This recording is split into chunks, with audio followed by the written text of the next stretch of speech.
en Derecho de Comercio Exterior y Aduanas. Y Derecho de Comercio Exterior y Aduanas, terminé la maestría hace un par de años y bueno, tengo 30 años de experiencia de estar en el ramo del comercio exterior, particularmente trabajo en una agencia aduanal, aparte evidentemente de tener esta posibilidad de ofrecer asesorías y de ofrecer cursos de capacitación en toda la materia de comercio exterior y en particular pues en las empresas IMEX. El día de hoy pues Brenda Díaz es quien auspicia este webinar. Estamos obviamente de alguna manera junto con ella atendiendo toda la materia de asesoría en esta unidad de negocios que tenemos que se llama Worley. Entonces sean bienvenidos y obviamente dejamos abierta la invitación para que en cualquier momento que ustedes lo consideren conveniente poder evidentemente ponernos en el chat alguna de sus consultas, inquietudes, o bien en determinado momento les abrimos también el micrófono para poder de alguna manera hacer más puntual a lo mejor la pregunta y junto con ello podamos de alguna forma enriquecer más este webinar, ¿no? Entonces, pues sean bienvenidos. Sin duda, muchos a lo mejor que están en este foro ya deben de saber más o menos cuando hablamos de operaciones virtuales, de qué estamos hablando, ¿no? Y en ese sentido, pues es importante hacer un pequeño contexto de estas operaciones, ¿verdad? Estas operaciones nacen en la mayoría de los casos, y lo voy a decir de esa manera, en la mayoría de los casos, por una necesidad que tiene la empresa IMEX. Ustedes recordarán que las empresas IMEX regularmente obtienen este registro o esta autorización para poder importar mercancías de manera temporal y someterlas a un proceso de elaboración, transformación o inclusive de reparación. Junto con esa autorización y evidentemente dentro del tiempo que tienen para poder retornar las mercancías, la empresa IMEX debe de retornar al extranjero estas mercancías, las importadas temporalmente, ya transformadas evidentemente, ¿no? Entonces, cuando es de manera física, pues evidentemente tenemos una clave de pedimento que usamos para poder cruzar, vamos a decirlo, las mercancías por la frontera que hayamos decidido, para poder embarcar en un barco, vamos a decirlo, el material que transformamos y que es un producto terminado para la empresa IMEX, y también, dentro de otras cosas, pues cuando ya por tráfico aéreo, vamos a decirlo, mandamos las mercancías que de alguna forma hayamos transformado. Pero nacen, evidentemente, de la responsabilidad o de la obligación, entre otras cosas, de retornar esos insumos importados temporalmente por una empresa IMEX. Esa es inicialmente la obligación o, vamos a decirlo, el, el por qué nacen este tipo de operaciones, ¿verdad? Y evidentemente, junto con esta obligación, la autoridad aduanera, la autoridad aduanera y la Secretaría de Economía, a través obviamente de este esquema, han buscado favorecer desde otros ámbitos el comercio exterior, ¿no? Y en especial a estas empresas IMEX. Me van a preguntar, ¿pero por qué? ¿Cómo? Bueno, al grado de que un proveedor nacional puede venderle a una empresa IMEX, específicamente maquiladora, un material que produjo aquí y este proveedor nacional pues no tiene un programa IMEX, él hace su operación normal con insumos nacionales o inclusive nacionalizados y busca un mercado probablemente de exportación, pero en el camino se encuentra una empresa IMEX que requiere de alguna manera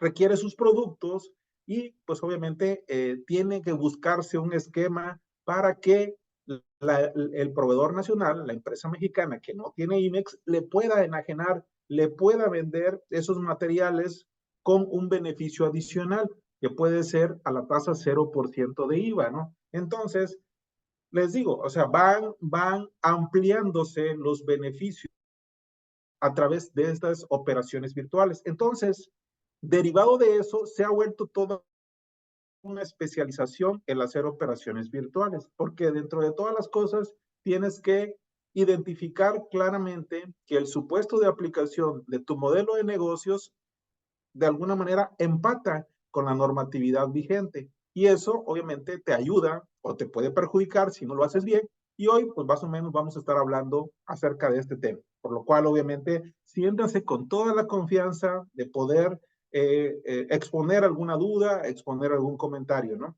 Y en términos jurídicos, en términos legales, digamos, las operaciones virtuales, como ya les dije, son evidentemente, nacen de la necesidad de que la empresa IMEX, entre otras cosas, tiene que exportar ese material, ¿sí? Tiene que regresarlo al extranjero. Pero con este beneficio, lo vamos a dejar aquí en México y ahorita voy a explicar cómo es que se quedan en México. Entonces, derivado de ello, pues estamos viendo que el manual de operación aduanera, que es uno de los instrumentos con el cual se rige el comercio exterior, pues define a estas operaciones virtuales como aquellas operaciones que se realicen a través de un pedimento. Ustedes saben que para importar y para exportar necesitamos tener un pedimento, ¿no? Que se someterán al mecanismo de selección automatizado.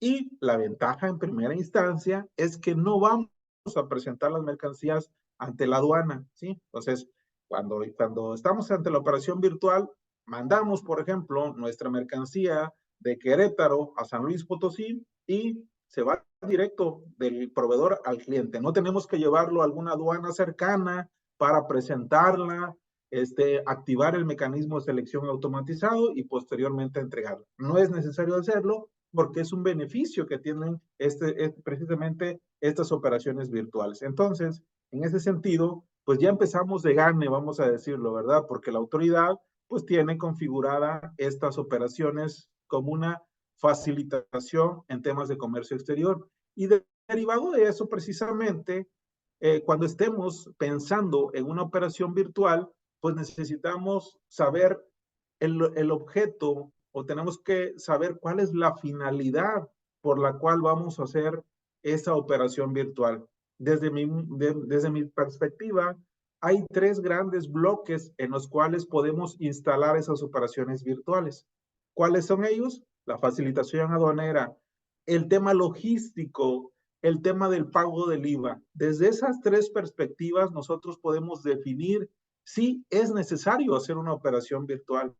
Entonces, pues a través, evidentemente, del estudio que se hace de las disposiciones jurídicas, de las disposiciones legales aplicables a estas operaciones virtuales, podemos encontrar que en términos de facilitación aduanera, en primer lugar, con el hecho de tener un pedimento virtual de exportación, ya se cumplió con la obligación de que la empresa IMEX, que previamente importó temporalmente los insumos, los considere retornados. Es un beneficio, por supuesto, ¿verdad? No tengo que salir del país para poder considerar retornados mis materiales. Entonces, pues esa es una gran ventaja, definitivamente, es una facilitación aduanera.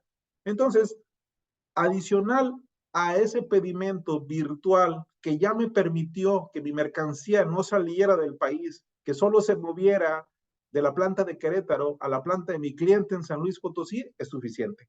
Porque si no existiera esta operación virtual, desde Querétaro se tendría que venir por lo menos a Laredo, Texas, y luego de regreso a San Luis Potosí, con todo el tema logístico que ello implica, con todos los gastos logísticos, con toda la papelería que se tendría que generar en el paso de las aduanas como tal y en el trayecto también de las mercancías como tal, ¿verdad? Entonces, e inclusive del ingreso al país extranjero donde se vaya a dar la vuelta por lo menos esta operación, esta mercancía como tal. Si vienes aquí a Estados Unidos a través de Laredo, Texas, de McAllen, si quieres salir por Ciudad Juárez, si quieres salir por Nogales, si quieres salir por Matamoros, tienes que salir al extranjero por lo menos y luego regresar si es que no existieran estas operaciones virtuales. Pero como existen, pues obviamente hay que ver en qué rubro o en qué beneficio estamos buscando como tal, porque no todas las operaciones virtuales, vamos a decirlo, gozan de estos tres grandes beneficios, que son la facilitación aduanera, el tema logístico y el pago del IVA, ¿no? Entonces, hablando de facilitación aduanera, ya que definimos que sí somos candidatos a llevar a cabo una operación virtual, ya sea por obligación de la empresa IMEX o porque le vamos a vender a la empresa IMEX o bien porque le vamos a comprar a la empresa IMEX también, ¿verdad? Entonces, en ese sentido, pues tenemos que definir si somos candidatos a hacer una operación virtual. Sí, ya que definimos que sí estamos dentro de los supuestos legales que se establecen para tal efecto, entonces tenemos los beneficios que se van a mencionar a continuación. En temas de facilitación aduanera, pues no se transmite el COBE, ¿no? El COBE, que es el comprobante de valor, donde tú manifiestas toda la información que lleva tu factura, ¿verdad? Evidentemente, si lo tienes que hacer bien, porque si te equivocas en algún dato que es multable, pues la multa llega hasta los 29,000 pesos. Pero como no lo presentas en este tipo de operaciones, ese riesgo lo haces a un lado y ya no tienes por qué ocuparte o preocuparte de ello, ¿verdad? No se presentan las mercancías al mecanismo de selección automatizado. Si no existiera este beneficio, por lo menos en la aduana de Querétaro, que es la donde está la planta que va a retornar el material, tendría que llevarse la mercancía, ingresar a la aduana, modular el mecanismo de selección automatizado, salir de la aduana y ahora sí irse a San Luis Potosí. Pero como la operación virtual permite que no se presenten las mercancías físicamente ante la autoridad aduanera, pues también ese paso y ese costo nos los ahorramos sin ningún problema, ¿verdad? ¿Sí? Nos dice también la autoridad aduanera, anteriormente los pedimentos virtuales B1 los llevábamos a la aduana. No llevábamos la mercancía, pero sí llevábamos los pedimentos para que ahí se activara el mecanismo de selección automatizado. Después, obviamente, la autoridad dijo, ¿sabes qué? Pues este es un rollo. De todas maneras, si te toca con reconocimiento aduanal, pues yo no le puedo revisar nada. Entonces, con el solo hecho de que tú pagues electrónicamente tu pedimento, yo voy a cachar ese pago y voy a darte por desaduanado el pedimento virtual. Todos son verdes, ¿verdad? No nos revisan la mercancía porque hay una imposibilidad material. Entonces, ese es otro beneficio que se busca con este tema de las operaciones virtuales, ¿no? Tienes inclusive la posibilidad con este tema de facilitación aduanal que durante todo el mes estar de alguna manera haciendo las transferencias de mercancías o la entrega de mercancía a tu cliente, que regularmente es una IMEX, ¿verdad? Porque dentro de esos supuestos de aplicación, en la mayoría, si no es que en todos los supuestos, quien recibe la mercancía aquí en México es una IMEX. Una IMEX la puede retornar y se la debe de entregar a otra IMEX, por lo menos, ¿no? Un proveedor nacional puede considerar como exportados sus materiales, pero se lo tienen que entregar a una IMEX. Una IMEX que trajo la mercancía y la pretende retornar al extranjero con un pedimento virtual, se lo tiene que entregar a una IMEX. Entonces, pues evidentemente ese es alguno de los beneficios que se tienen establecidos. Hay que estar dentro del supuesto de ley que para eso nosotros aquí en Gorlin tenemos una capacitación súper especializada que son alrededor de 5 horas, donde revisamos evidentemente los supuestos donde puede encontrarse tu operación para efectos de poder aplicar bien la normativa, ¿no? También, obviamente, dentro de este mismo capacitación de 5 horas que le llamamos operaciones especiales, les decimos también a la empresa IMEX cómo hacer también sus operaciones de cambios de régimen, ya sea de materia prima, ya sea de maquinaria, ¿no? Y si por alguna razón excediste los plazos para poder retornar en esta misma capacitación, pues obviamente hablamos de las famosas regularizaciones. Pero regresando a nuestro tema, el otro gran beneficio que tenemos es el tema logístico, ¿sí? En este tema logístico, pues evitamos los costos de transporte de llevar la mercancía, como les decía, por lo menos a Laredo, Texas, para poder considerarla como exportada.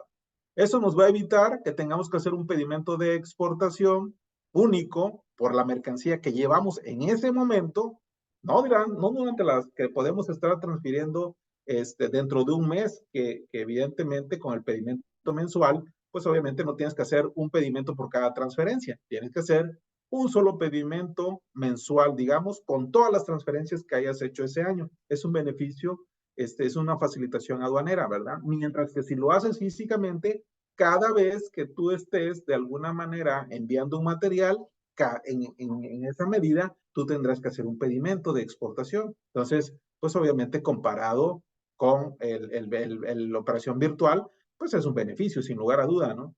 También evitas que tengas que hacer un trámite de importación en Estados Unidos, por ejemplo. Si has pensado que el lugar más corto para poder cumplir con esa obligación de retornar al extranjero sea Estados Unidos, pues obviamente va a haber una entrada a Estados Unidos para poder de alguna manera considerar como exportado tu mercancía, ¿verdad? Y de regreso lo mismo, ¿no? De Estados Unidos a México vas a tener que gastar en pedimentos de exportación para poder sacar la mercancía a través de Estados Unidos y mandarla a México. Y cuando ingrese aquí a México, tienes que hacer otro pedimento IN para la empresa que va a recibir las mercancías, otro gasto adicional. Y evidentemente, pues todos los gastos de maniobras o de transporte que eso implica, ¿no? Llega la mercancía, te esperas a que te hagan el otro pedimento y otra vez de regreso a la aduana fronteriza para poder cumplir con esta obligación, ¿sale? Entonces, pues sí ayuda muchísimo el famoso pedimento virtual. Ahora, ¿qué otra cosa? ¿Qué otro gran beneficio podemos tener? Si estás dentro de alguno de estos supuestos que te menciono, tú vas a poder facturar a tasas 0% de IVA estos productos. Vas a decir, bueno, ¿y qué tiene que ver el IVA en este caso? Bueno, hay una ficción jurídica a través, obviamente, de dos reglas que existen, que ahorita los vamos a ver, dentro de dentro de las reglas de comercio exterior, donde de alguna manera te te consideran como exportación una mercancía que inclusive no va a salir del país. Dicho sea de paso, y haciendo un análisis del artículo 10 de la ley del IVA, donde te dice que si el comprador se encuentra en México, la cosa se encuentra en México y el traslado se hace en territorio nacional, es una enajenación en territorio nacional. Y esa enajenación en territorio nacional, pues causa el 16% de IVA o el 0% de IVA, dependiendo evidentemente si es una mercancía destinada a la alimentación, entre otras cosas, que esas están tasadas a 0% de IVA. Pero la mayor parte de las mercancías que no están eh, dentro de la tasa del 0%, pues pagan el 16% de IVA. Entonces, a través de esta ficción jurídica que te lo da la regla 524 y regla 525, pues te permite facturar a tasa 0%.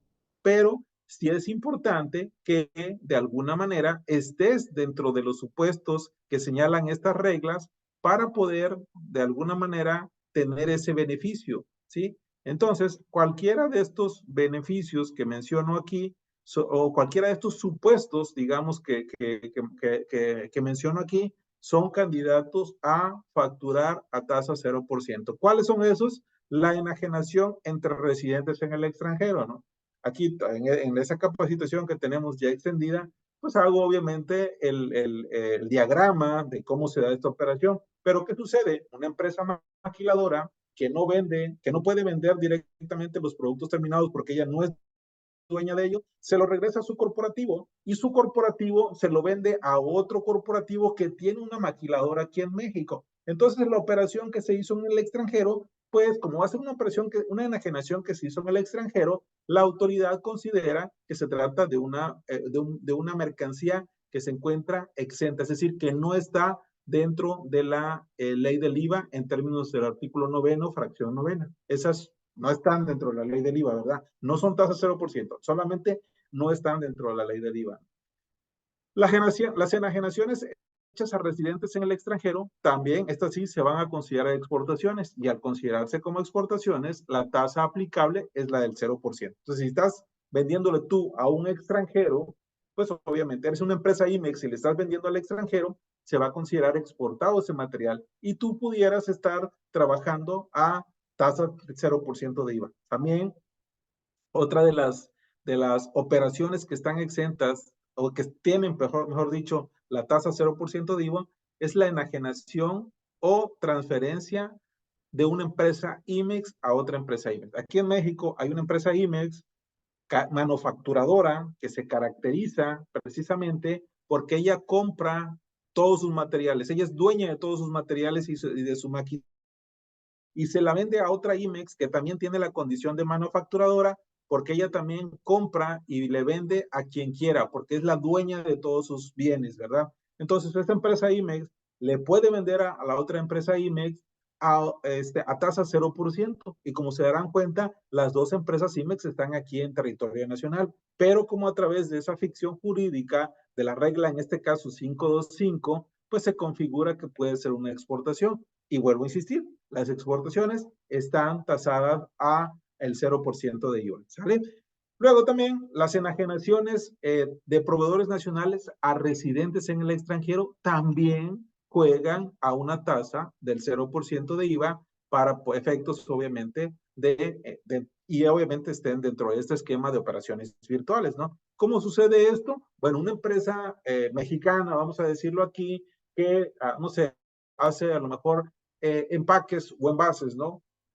Consigue un cliente, una empresa IMEX maquiladora, que insisto, la característica de las maquiladoras son aquellas que no pueden comprar ni materia prima ni maquinaria, porque quien compra todo eso es el corporativo y se los deja en consignación en términos de lo que dispone el artículo 181 y 182 de la ley del ISR. Si tienen alguna inquietud, vamos a decirlo, en ese sentido, pues evidentemente hay que revisar estos artículos para saber si mi operación o si mi empresa IMEX está dentro de la maquiladora, está considerada como maquiladora, está considerada como exportadora. Entonces, en este supuesto, en mi particular punto de vista, aplica más que nada a las operaciones de las empresas maquiladoras.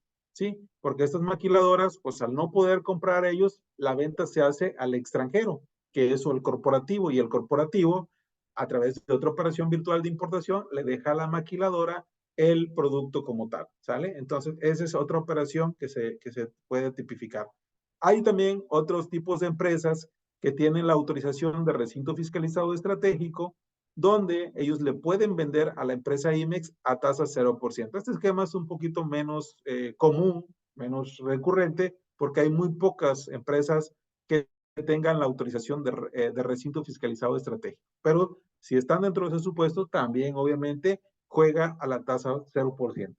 Hasta aquí, evidentemente, los beneficios que se pueden obtener dependiendo de lo que tú estés buscando. Hay muchas ocasiones que no se pueden obtener los tres beneficios porque hay otros supuestos de operaciones virtuales, pero los que encuadran en la regla 524 y 525, eso sí, juegan a la tasa 0% de IVA o exenta, dependiendo. Artículo 9 es exento, así que no están dentro del ámbito de la ley del IVA.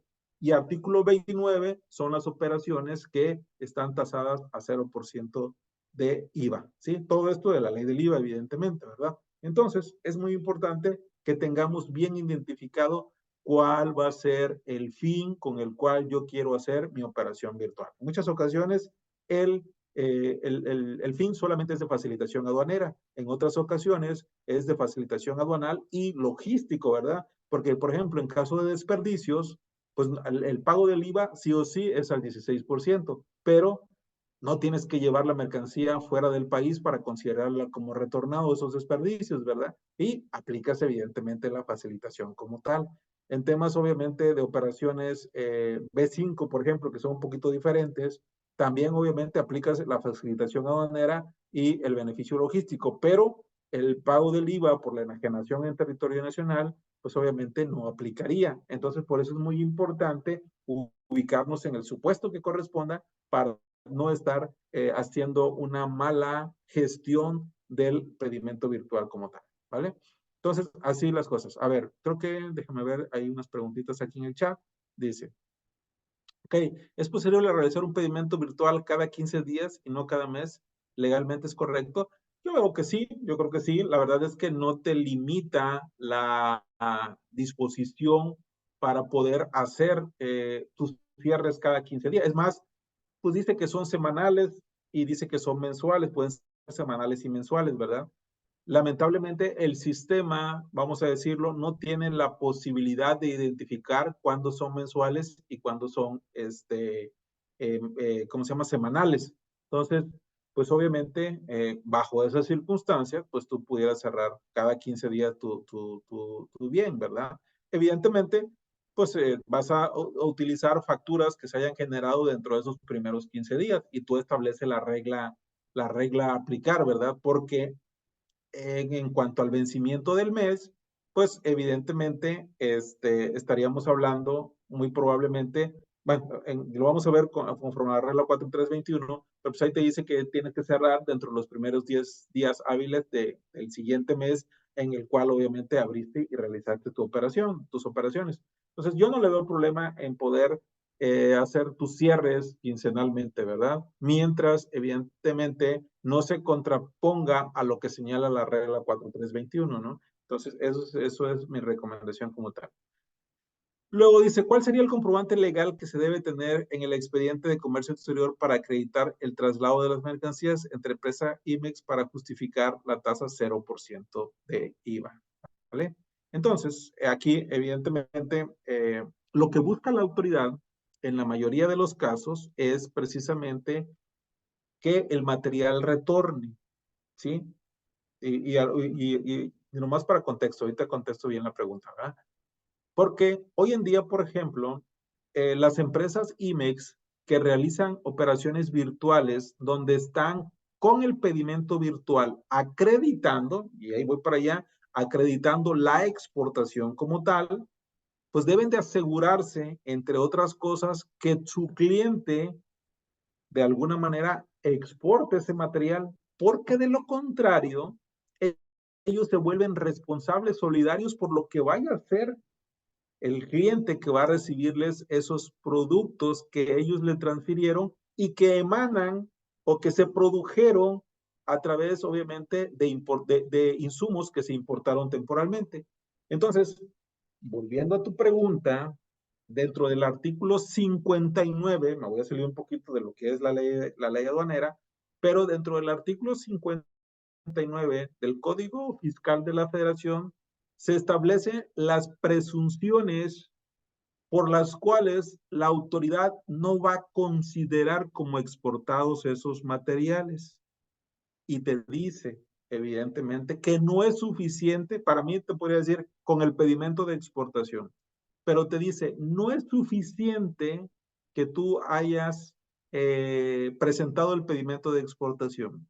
Acompañado al pedimento de exportación para sustentar, entre otras cosas, la tasa 0% de IVA, tienes que, de alguna manera, presentarme el documento de transporte con el cual, obviamente, acredites, y está hablando a lo mejor de operaciones físicas, ¿verdad? El traslado de las mercancías desde el punto A al punto B, que seguramente va a ser la frontera.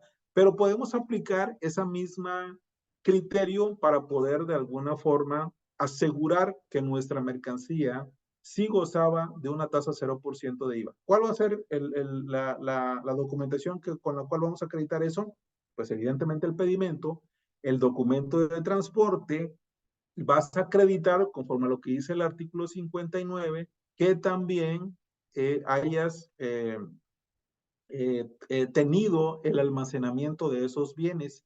Y otra de las cosas que tienes que comprobar es la adquisición del bien, si lo vas a vender en el mismo estado, o la adquisición de la materia prima y comprobar cuál es el proceso productivo. Eso te lo dice el artículo 59. Entonces, si quieres cumplir, ahora sí, de manera muy puntual y tener plena seguridad de que la autoridad no te va a decir nada por la aplicación de la tasa 0% de IVA, yo te diría que tendrías que tener por lo menos 4 documentos. El pedimento de exportación, aunque sea virtual, el documento de transporte con el cual vas a acreditar el envío de las mercancías a alguien más, que en este caso va a ser una empresa IMEX. Luego vas a tener que acreditar tú con tu control de inventarios que lo tuviste en tu almacén, ¿verdad? Y si no lo almacenaste, las razones por las cuales no lo almacenaste. Eso es lo que dice el artículo 59 del Código Fiscal de la Federación. Y por último, evidentemente, tener el comprobante de la compra que previamente hayas hecho de la materia prima o del producto terminado, si es que lo vendiste en el mismo estado, ¿verdad? Que entonces, esos serían los 4 documentos con los cuales, de alguna forma, tú vas a poder estar acreditando la tasa 0% del IVA. Y para eso, pues debiste haber confirmado que te encontrabas en el supuesto para aplicar la tasa 0% de IVA, porque en muchas ocasiones, a pesar de tener todos estos documentos, si no estás en este supuesto de la ficción jurídica que se señala en la regla 524 y 525, no va, la autoridad te puede decir, ¿sabes qué? Esta operación debió haber sido a la tasa 16% de IVA. Entonces, por eso es muy importante que estemos conscientes y tengamos bien identificado que sí entramos en el supuesto de aplicación de la tasa 0% de IVA o estamos dentro del artículo 9 de la ley del IVA, que son obviamente las operaciones que no están en el ámbito de esta ley como tal, ¿no? O sea, no entran. ¿Por qué? Porque es una operación que queda fuera del alcance que tenga esta ley. ¿Por qué? Porque digo, las operaciones virtuales en el extranjero, las operaciones de enajenación en el extranjero, pues no tienen materialidad aquí en México, ¿verdad? Entonces esas operaciones, pues no las alcanza la ley del IVA. ¿Por qué? Porque siguieron en el extranjero. Entonces un extranjero no le va a cobrar a otro extranjero el 16% de IVA, a pesar de que el material lo está entregando dentro de nuestro territorio mexicano, ¿verdad? Entonces eso sería, de alguna manera, esto tendríamos que estar cuidando más allá de la documentación que vamos a tener que obrar en el expediente para precisamente comprobar eso. Primero, definimos si estamos en el supuesto de la tasa 0% y después, evidentemente, estaríamos juntando toda la evidencia que serían estos documentos tal y como te los comento, ¿verdad? ¿Vale? Entonces, hasta aquí, evidentemente, esos 3 grandes bloques. Aquí ya, voy a ir un poquito más rápido porque si no, no me va a dar tiempo a concluir. Aquí, obviamente, las disposiciones legales que aplican, evidentemente, a lo que ya les decía, ¿verdad? En temas de IVA, pues evidentemente aquí está el artículo 9, fracción 9. Estos son los artículos que vamos a considerar para efectos, obviamente, de ver si nuestra operación si es candidata a la tasa 0% o a la tasa exenta, ¿verdad? En el artículo 166 del reglamento se establecen algunas condiciones que se deben cumplir dentro de las operaciones virtuales, ¿no?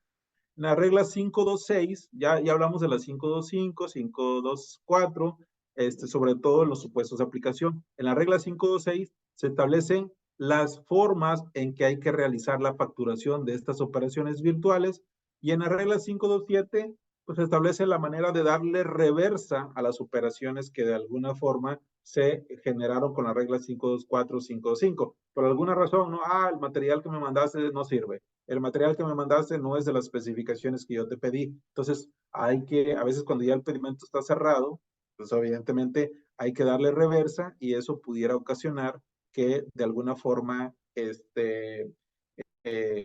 hay que descontar el inventario, evidentemente, de quien lo recibió de manera formal, de manera legal, y hay que retornarle la mercancía que no le sirvió a quien inicialmente no lo entregó. Y la 4321, pues establece también el procedimiento a seguir. Ya estás en el supuesto de aplicación. Ya decidiste que vas a hacer un pedimento virtual. Bueno, en la regla 4321 te van a decir cómo hacerlo. Vamos a llamarlo de esta manera.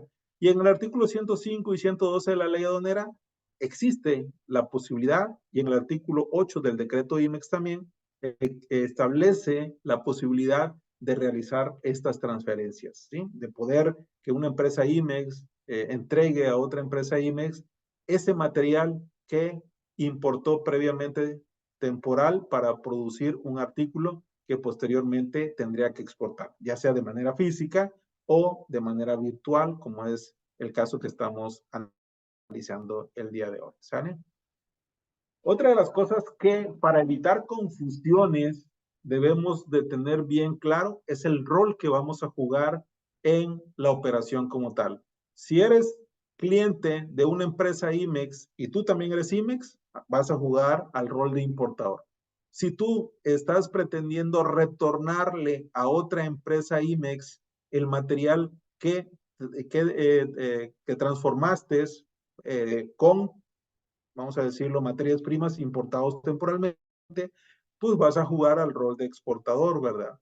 Y obviamente es muy importante que dentro de esa figura de la empresa IMEX te definas cómo debes ser, cómo debes operar, si eres una IMEX manufacturadora o eres una IMEX maquiladora. Ya les dije, la manufacturadora es la dueña tanto de la materia prima y de su maquinaria y puede comprarle y venderle a quien ellos quieran. La maquiladora no. La maquiladora solamente está aquí en México por encargo de un extranjero, ¿verdad? Que es el corporativo, como comúnmente le llamamos. Entonces, el corporativo es el dueño de la maquinaria y de la materia prima. Entonces, ellos, esta IMEX maquiladora, no puede venderle a cualquier persona. Todo se lo tiene que regresar o vender, vamos a decirlo, a su corporativo. Y el corporativo decidirá qué hacer con ese producto terminado que le produjo su maquiladora. Es muy importante tener bien identificado el rol que va a estar jugando. Si dentro de la regla 524 y 525 existe la posibilidad también de transferirle a la industria automotriz. Si le vas a vender a Volkswagen, si le vas a vender a Kia, si le vas a vender a General Motors, sí, se vale también a través de operaciones virtuales, ¿verdad? Entonces, por eso está esa figura. Inclusive el depósito fiscal te puede entregar a ti, empresa IMEX, algunos bienes para que, pues obviamente los transformes o los uses, ¿sí? Pero siempre va a estar la IMEX en alguno de los extremos, ya sea como importador o como exportador, pero siempre va a estar. Y evidentemente para la recepción de las mercancías siempre tiene que ser la empresa IMEX. El rol de proveedor nacional, ya les decía, para que este actor o esta persona pueda hacer una operación virtual, siempre necesita venderle a un extranjero. Aquí esa condición evidentemente va a estar latente. Un proveedor nacional no le puede vender directamente a la IMEX aquí en territorio nacional. Siempre tiene que haber un extranjero y ese extranjero después regresarle la mercancía a la empresa IMEX.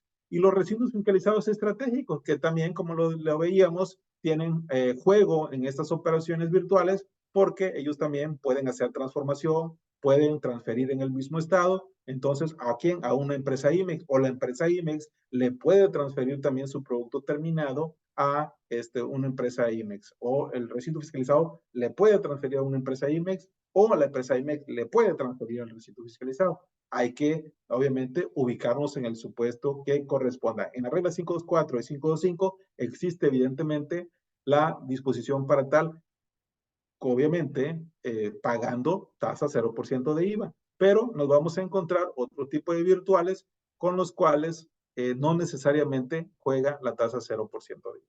Aquí, por ejemplo, el más común de todos los que les voy a mostrar es el pedimento con clave B1. Esa es la mayoría de las operaciones que hacen con este tipo de pedimento. ¿Por qué? Porque son los que de alguna manera se encuadran, o es el tipo de pedimento que se usa para los supuestos que se encuentran estipulados en la regla 524 o 525, ¿verdad?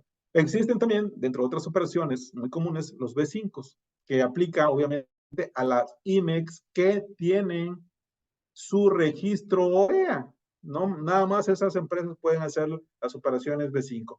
Y podría explicarle qué son las operaciones B5, pero nos va a llevar mucho tiempo, ¿no? Pero a grandes rasgos le puedo decir que son empresas grandes que traen obviamente materia prima, la transforman y en lugar de mandarla al extranjero para que la compre un nacional sin IMEX, la entregan aquí de manera directa, vamos a decirlo. Sin embargo, esta operación, pues evidentemente sí causa el IVA por la enajenación en territorio nacional. Entonces, la empresa o el mexicano que reside aquí en México, que no tiene IMEX, estaría dentro del supuesto de pagar el doble IVA, ¿verdad? El IVA por la enajenación en territorio nacional y el IVA, evidentemente, por la importación como tal. Entonces va a decir, bueno, entonces, ¿qué beneficio tiene? Pues tiene muchos beneficios esta operación B5, ¿verdad? ¿Por qué? Porque ya le permitió a la empresa IMEX, grandota, grandota, que les decía, a la empresa OEA, que considerara como retornados los materiales, ¿no? Sigamos con el ejemplo de la empresa de Querétaro. Si no existiera esta operación B5, necesariamente tendría que salir a Estados Unidos por lo menos, o a Guatemala, que son o a Belice, que son los países más cercanos extranjeros, para luego reimportar el material, ¿verdad? Con un pedimento a uno. Entonces, con los pedimentos B5 de exportación de la empresa IMEX y el B5 de la empresa mexicana que no tiene programas, pues obviamente se puede aterrizar esa operación. Y en los temas del IVA, pues es un flujo nada más porque no entra al costo. El IVA por la importación lo acreditas en el mes inmediato siguiente a la operación. El IVA que pagas por la enajenación en territorio nacional lo retienes este mes y en este mes lo enteras y al mes siguiente ya lo puedes acreditar. Entonces la ecuación termina siendo cero, pero sí tienes que hacerla porque de lo contrario la autoridad pensará que no hiciste la retención y si no hiciste la retención, pues evidentemente le debes el IVA y le debes el 55% de multa a la autoridad aduanera. ¿Sí? Otra operación que es relativamente común es la del B7, donde los insumos del sector azucarero le venden a las empresas que consumen mucho azúcar. ¿Cuáles son esos? Pues los que hacen dulces, los que hacen refrescos de exportación, etcétera, etcétera. Todo lo que tenga que ver con azúcar para exportación, regularmente los ingenios azucareros se registran ante la Secretaría de Economía para ser proveedores de este tipo de empresas y a través de operaciones B7 se hacen este tipo de transacciones, ¿verdad? Esas operaciones B7 tienen de alguna manera ciertas condiciones que se encuentran establecidas en la regla 439. Entonces, muy particular también ese tipo de operación, pero existe. Y, pues, ¿cuál es el beneficio? Me vas a decir ahí. Pues ahí no hay IVA porque digamos que el azúcar, como es un producto destinado a la alimentación, pues no paga IVA, pero sí hay un beneficio logístico donde el ingenio, por ejemplo, considera exportado el material y puede obviamente gozar de los beneficios o de los estímulos fiscales que otorga el gobierno a las exportaciones de azúcar, ¿verdad? Y las empresas IMEX que necesitan recibir el material o necesitan recibir el azúcar, no necesitan ir a jalarla desde el extranjero para poder hacer una importación temporal, ¿verdad? Entonces, así más o menos las cosas en este sentido. Entonces, estas son algunas de las claves con las cuales operamos las operaciones virtuales. Hay otras más que se pueden estar revisando. Pero evidentemente, justo con los beneficios, tenemos también obligaciones. Y es muy importante que cuando estemos dentro, ya identificado el supuesto de aplicación, nosotros también le digamos a la autoridad información que ella debe de conocer, me refiero a la autoridad, a través de los identificadores que vamos a plasmar en el pedimento, ¿no? Entonces, hay una serie de identificadores que pueden ser aplicables dependiendo del tipo de operación que estemos realizando, ¿verdad? Entonces, también obviamente para que nos tomemos el tiempo de estar revisando junto con nuestro agente aduanal, aquí obviamente nosotros les podemos apoyar en definir cuáles son los identificadores que deben de llevar cada uno de sus números de parte que están exportando e importando, ¿verdad? ¿Por qué? Porque la omisión o la declaración incorrecta de estos identificadores, pues puede llevar a un dato general inexacto. Y hoy el dato general inexacto por pedimento anda alrededor de los 2,300 pesos, que multiplicados a lo mejor por 12 pedimentos, 20 pedimentos, 50 pedimentos o 100 pedimentos que hagas durante el año, pues ya empiezan a marcar, ¿no? Y pues nadie quiere tener una multa por haber sido omiso o por haber declarado incorrecto este dato como tal. Y además de que le manda mucha información adicional a la autoridad, ¿no? Como es obviamente el pago de impuestos por los insumos no originarios, que para efectos obviamente del TEMEC y de Europa y de Gran Bretaña ahorita, pues también evidentemente se deben de tomar en cuenta porque ahí no están negociados, o mejor dicho, en el tratado, en esos tratados se negoció que no hubiera subvención de aranceles, que nadie le regalara nada, perdón, a los insumos que no son parte de las regiones, ¿no? De los países miembros de los tratados. Entonces, eso es importante también tenerlo en cuenta, ¿no? Para poder de alguna manera hacer una operación virtual correcta, ¿sale? ¿Qué más? Aquí en la regla 4321, pues se establece evidentemente el procedimiento que vamos a seguir para poder hacer nuestra operación virtual en términos de la regla 524 y 525. La regla 524 y 525 te remite al procedimiento de la 4321 y entonces tú aquí decides, ¿no? Si haces pedimentos individuales por cada transferencia, el día en que se haga la transferencia, o te van a pedimentos consolidados semanales o mensuales, como lo veíamos, de la regla para poder de alguna manera, digamos que, cubrir o amparar todas las transferencias que se hayan hecho durante ese mes o durante esa semana o durante esos 15 días, como lo mencionábamos hace un momento, ¿verdad? Entonces, aquí evidentemente no hay una distinción entre lo semanal y mensual sistemáticamente, ¿verdad? Entonces, pues yo no le veo problema en hacer las operaciones cada 15 días, sin problema, ¿verdad? Ahora, pues digo, tenemos los beneficios que ya hemos hablado, no se transmite el COVID, tenemos en este tema de las operaciones mensuales, inclusive podemos irnos al mes completo y evidentemente dentro de los siguientes 10 días hábiles tenemos para poder cerrar la operación. La recomendación es aquí, no nos quedemos hasta el último día hábil porque de repente suelen suceder cosas, se cae la ventanilla única, se cae el sistema de validación, el sistema de pagos, y bueno, pues al día siguiente, después del día 10, es decir, el día 11 hábil, pues ya tenemos que pagar una multa por presentación extemporánea.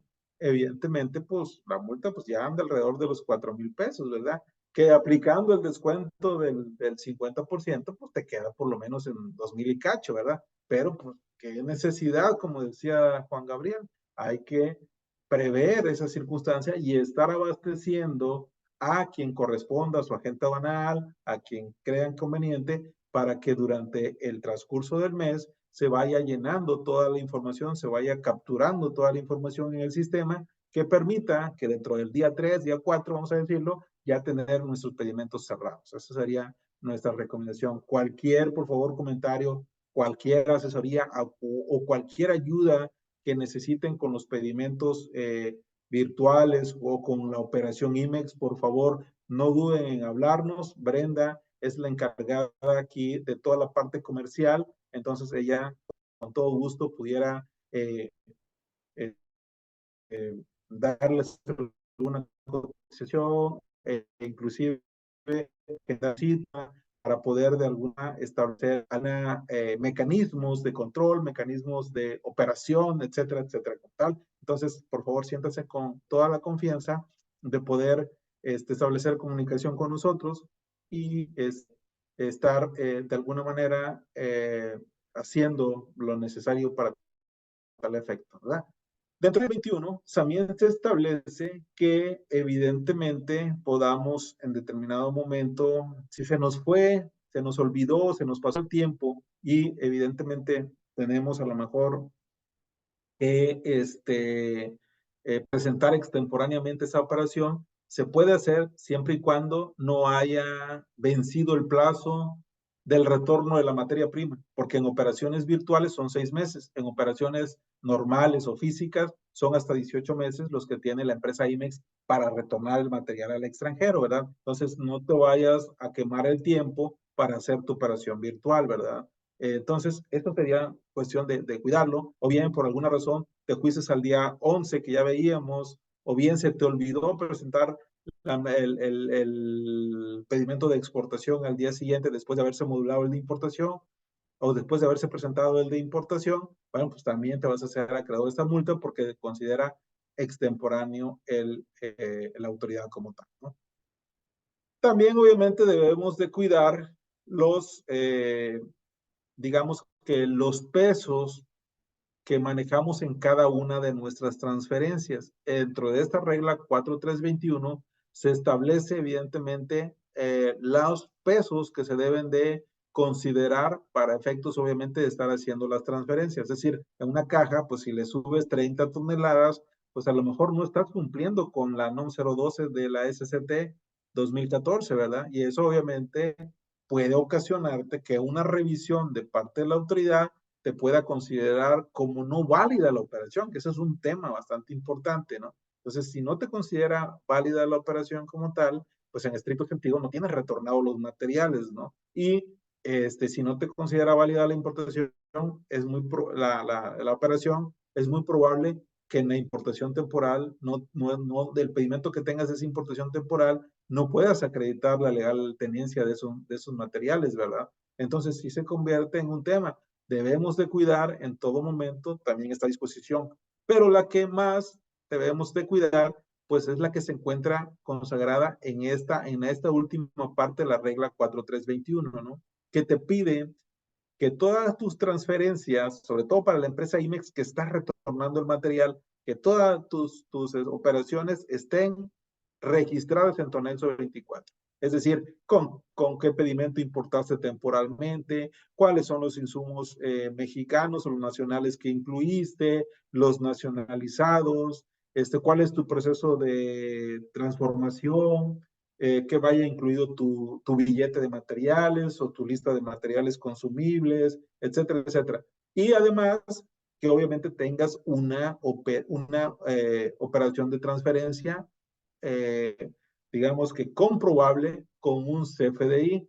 Y si no estás obligado al CFDI, como puede ser, y lo pongo entre comillas, la IMEX maquiladora, por lo menos un documento con el cual se acredite la materialidad de la operación, la famosa factura maquila, ¿no? Entonces debes de tenerla como parte de tu archivo, ¿no?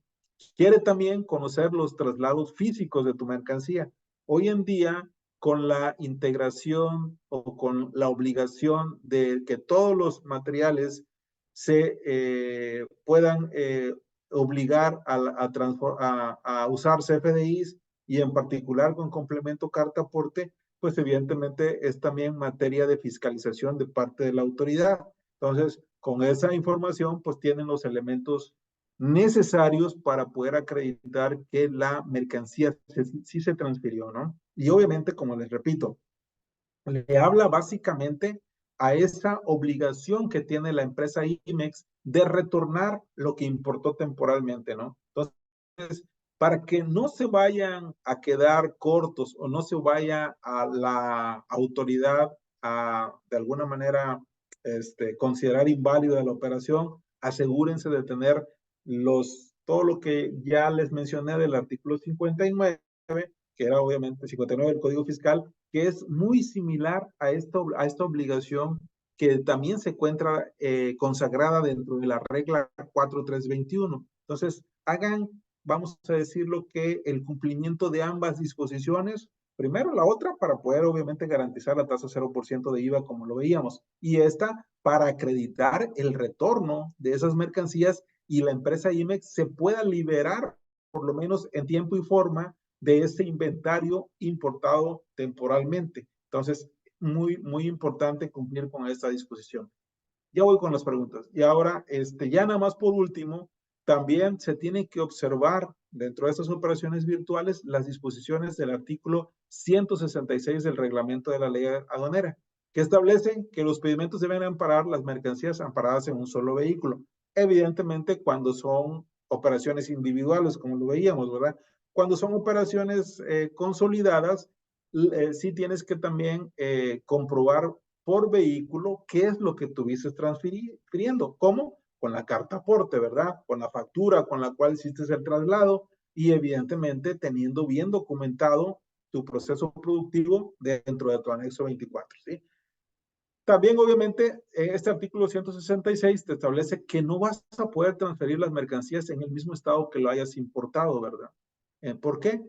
Porque, pues, obviamente, los IMEX regularmente te lo autorizan como industriales cuando vas a hacer transformación y como de servicios cuando vas a hacer a lo mejor un pequeño procesito de limpieza o inclusive de almacenajes, ¿verdad? Que esa es otra diversificación de lo que es la IMEX, ¿no? Ya quedamos manufacturadora y dentro de la manufacturadora o dentro de la maquiladora vamos a sumarle otra posible otra modalidad que es la IMEX de servicio. La IMEX de servicio no transforma, solamente hace procesos complementarios o inclusive, como les digo, solamente almacena para luego entregarle a otra IMEX. Entonces, si eres IMEX de servicio, sí puedes transferir en el mismo estado, pero si nada más eres IMEX industrial, que eso sí te lo dice la Secretaría de Economía, pues obviamente no puedes transferir en el mismo estado. Cuida esa disposición porque de lo contrario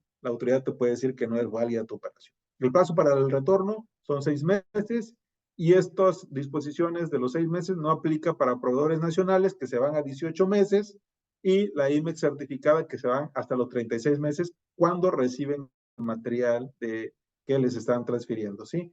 Vencido el plazo, que ya les decía, de los 6 meses, o si eres, o recibes el material de un proveedor nacional, serían 18 meses, o si eres una empresa que recibe el material y eres OEA, tienes hasta 36 meses. Si no lograste retornar el material transferido, importación temporal, dentro de ese plazo, ya no juegas a retornos virtuales ni a retornos físicos. Vas a jugar a regularizaciones porque al siguiente día, después de haber vencido el plazo, ya tu mercancía se encuentra ilegal en el país y la tienes que regularizar en términos de la regla 252 de reglas generales de comercio exterior. Entonces, eso sería más que nada las obligaciones que debemos de tener conforme al procedimiento, que complementan evidentemente el supuesto de aplicación que determinamos conforme a la regla 524 y la regla 525, ¿sí? Creo que con esto terminamos. Voy a los comentarios o preguntas que me pusieron en el chat. Perfecto. Bueno, aquí es Brenda que nos está poniendo aquí la información para que en caso de que consideren convenientes, ustedes puedan llamarnos. Entonces, y Hilda Flores nos comenta lo siguiente, entonces los virtuales tienen que considerar forzosamente pedimento por vehículo. No, ya lo decía, ¿no? Si tú te fuiste por el esquema consolidado mensual, pues evidentemente no tienes que hacer un pedimento por cada vehículo. Pero si tomaste la decisión de hacer pedimentos individuales, entonces sí tendrías que presentar un pedimento por cada vehículo, ¿no? Y cada vehículo, vamos a ponerle la condición de que sea, vamos a decirlo, que cada vehículo sea igual a pedimento, sea igual a una operación como tal o igual a una transferencia, ¿no? Entonces, ahí sí yo te recomendaría que si no vas a operar en el esquema consolidado mensual o semanal, pues sí hicieras un pedimento por cada vehículo que estás sacando de tu planta. Pero si eliges el beneficio adicional que es de las operaciones consolidadas semanales o mensuales, pues te puedes ir por todas las operaciones que hayas hecho, un pedimento por todas las operaciones que hayas hecho en ese sentido, ¿verdad? Entonces, así más o menos las cosas, para que por favor lo tengan en cuenta. Si hay alguna otra duda, otra pregunta, estamos abiertos aquí y pues evidentemente de poder aquí manejar. A ver, aquí hay una pregunta también muy interesante que nos las hace Laura Martínez. Buenas tardes. Para un F4 es necesario declarar los incrementables de un B1 con Incoterm DAP. Mira, en el pedimento virtual, inclusive de conformidad con el anexo 22, que es el instructivo de llenado de pedimento, no necesitas de alguna manera declarar el Incoterm.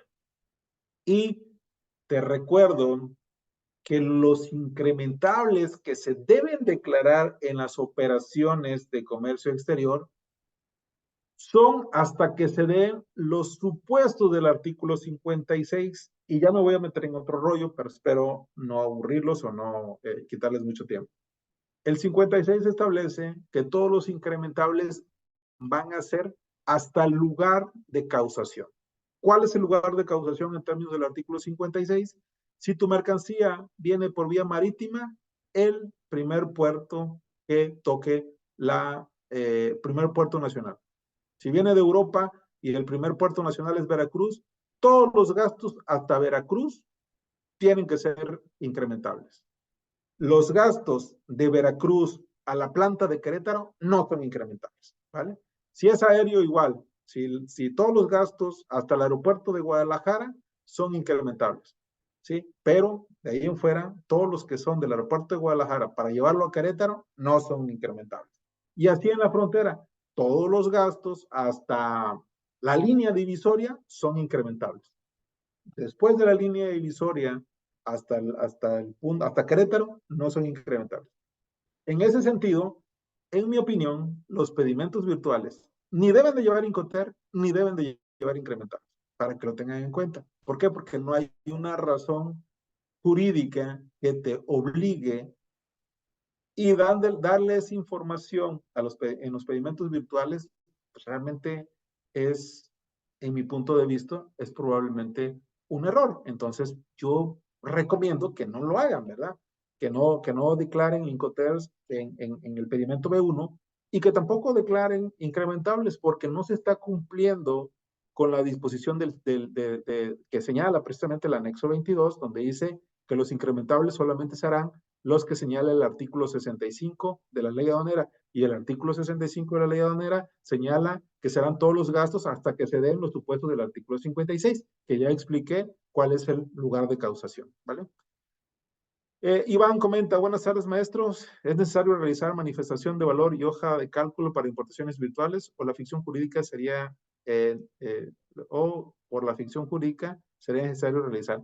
Fíjate que es muy buena pregunta. En mi opinión, sí, en las operaciones virtuales de importación temporal, si es que no estás exento en términos, obviamente, de la regla 151 anterior, porque ahorita está la nueva, pero no aplica, si no se sigue aplicando la anterior, entonces, sí necesitarías hacer la manifestación de valor.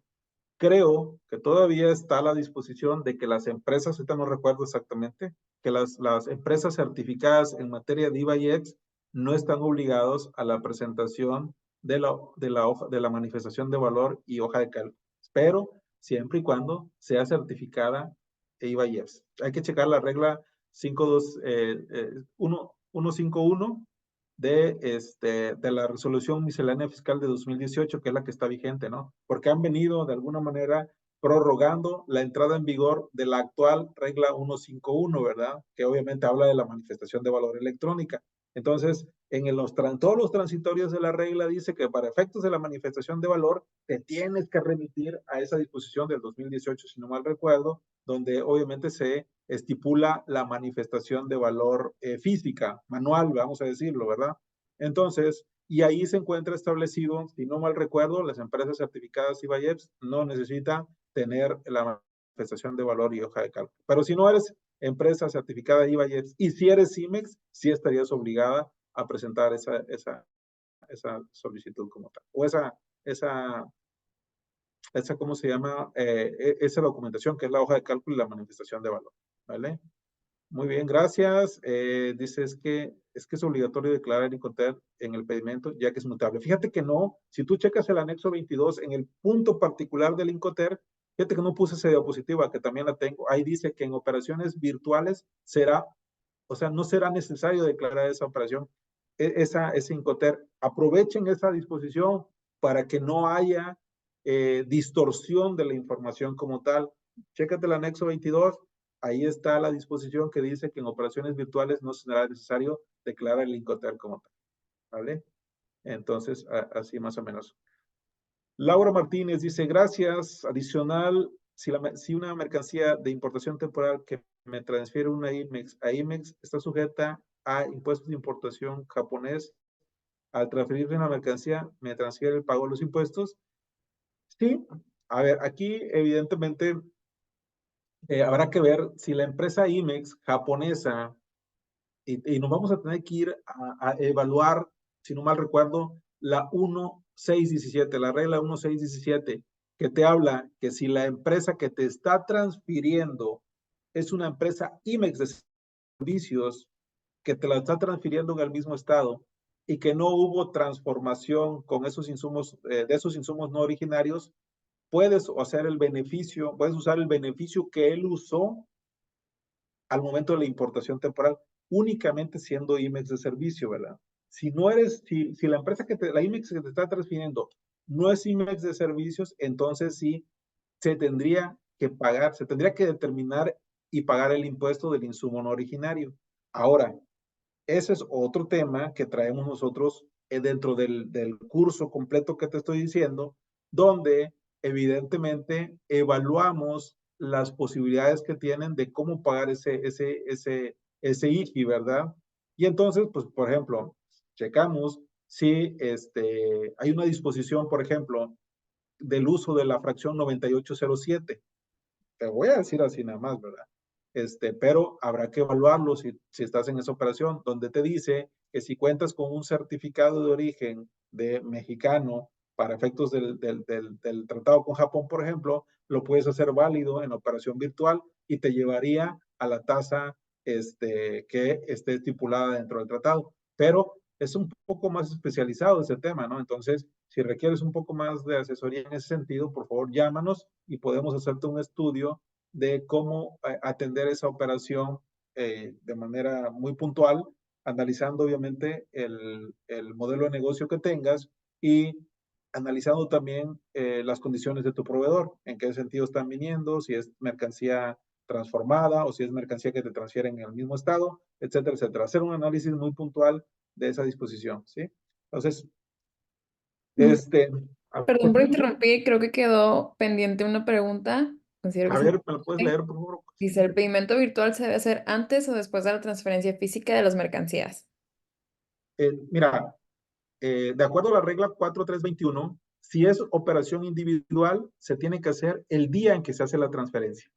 No te dice si un poquito antes, un poquito después, ¿verdad? Pero lo ideal sería es que antes de que saliera de tu planta, tú ya tuvieras por lo menos el pedimento virtual de importación, que es el que se presenta primero, si son operaciones individuales. Pero si son operaciones consolidadas, la obligación nada más es que lo abras. Tienes dos momentos para abrir el pedimento consolidado mensual o semanal. Que se abra el día de la primera transferencia o se abra previo a esta, ¿verdad? Regularmente los agentes aduanales la abrimos previo, ¿no? El día, o sea, tenemos una lista de tus posibles operaciones mensuales. Obviamente nos ponemos de acuerdo contigo y dice, a ver, yo creo que me abras 50 pedimentos consolidados, 25 siendo yo el exportador con tal IMEX y 25 siendo yo el importador con tal IMEX también. Entonces, te mandamos a validar el día 1 o el día 2 los 25 pedimentos de importación y los 25 pedimentos de exportación, ¿verdad? Y evidentemente ya con eso cumples con la disposición. ¿Por qué? Porque lo hiciste previo a la primera importación. Si la vas a hacer el día 29, pues no pasa nada, ¿no? O si no lo hiciste, pues tampoco pasa nada. Elimina el agente aduanal la firma y evidentemente no pasó absolutamente nada.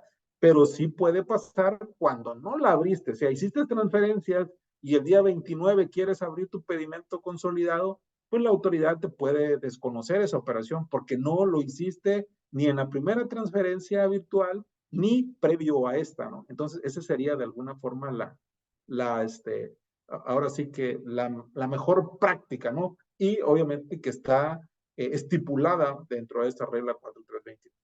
Espero haber contestado correctamente tu pregunta. Parece ser que ya no hay preguntas ¿Y ya en no el... hay más, Brenda? No, ya no. Perfecto. Perfecto. Pues no nos resta más que agradecerles el favor de su atención. Aquí vamos a estar disponibles para cualquier situación que ustedes crean conveniente que les podamos ayudar. Y pues este video también lo vamos a subir a nuestro canal para que en caso de que crean conveniente mostrárselo a alguien más, pues aquí lo vamos a dejar con toda el entusiasmo y evidentemente con el espíritu de querer aportar un poquito más a los temas de comercio exterior y que ustedes puedan también considerarnos en un futuro para poder ser sus asesores. Muchísimas gracias. Muchas gracias a todos por conectarse. Les haré llegar la información por medio de correo electrónico y si están en el grupo de WhatsApp, pues ahí también voy a estar mandando la información. Sin más por el momento, muchas gracias. Muchas gracias, Brenda. Saludo a todos.